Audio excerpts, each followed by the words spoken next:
No money, honey. Don't try to sell what your market doesn't want to buy. The most common and painful mistake I see entrepreneurs, myself included, make is to develop a product that no one has any interest in buying. This is why so many inventors spend decade after decade without any commercial success. They're passionate, yes, but they're passionate about the product, about their brilliant new invention that they're sure the world needs. Gary Halbert said, "A smart business person falls in love with the market, not the product." Fall in love with your buyers, watch them, listen to them, cherish them, figure out ways to surprise and delight them. Famed direct marketer Gene Schwartz wrote that copywriting was like sailing a ship. Your market's desire for a particular product or service is the wind that propels that ship. A smart marketer can take a faint wind and make the best of it. And in the internet age, you can collect bits of breeze from all over the globe and combine them to make a strong business. But even the best marketing technique will only take you so far. The desire has to be there before you start trying to sell. When there's no wind, there's no movement. That's actually why the very first thing I suggest you do is to identify a profitable market. Not a market of enthusiasts or fans, a market of buyers. What's a buyer? Someone who deeply desires a certain result and, important distinction, will pay for it. Step 1. Get analytical. There's a lot of analysis you can do to unearth a solid market. The simplest is just to watch for a topic with lots of competitors. The blue ocean strategy, where you look for a market without competition, is attractive in theory, but more often a lack of competitors means a lack of buyers. Instead, look for markets driven by the basic human desires that never change.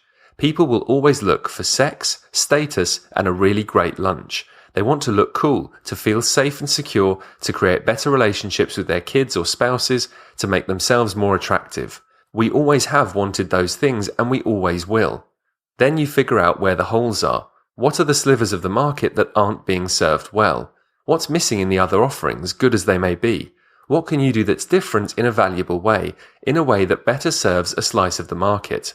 Innovation is great if you're innovating in the right direction. Instead of dreaming up a product or service no one has ever seen before, innovate better ways to serve a robust market.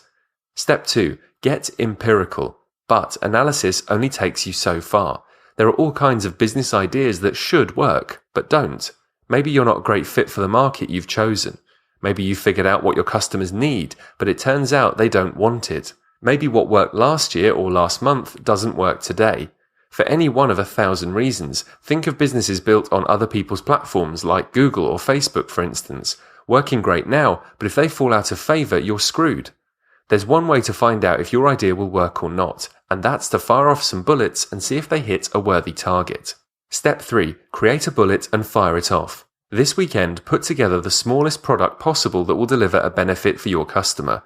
It might be an 8-page special report. It might be a 30-minute webinar or teleseminar on a basic concept. Whatever it is, make it good enough to pay for, since it's going to be a small product. The price will be in line with that. Not a lot of risk for you, not a lot of risk for your audience. And it's a priceless way to gather intelligence about what works and what doesn't. What your audience values enough to pay for and what they don't.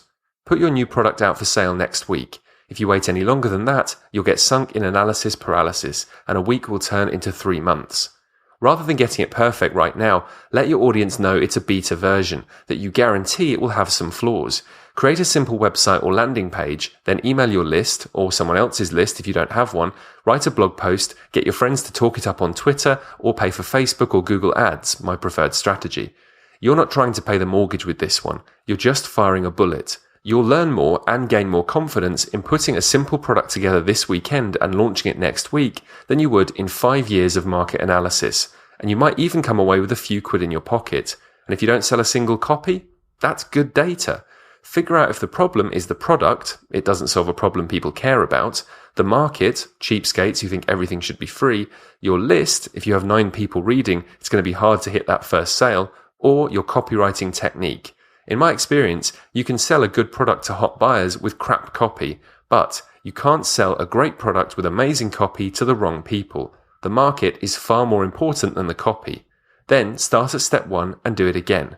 Don't launch a cannonball until you've fired enough bullets. A single minimum viable product may give you enough data to build a much bigger project.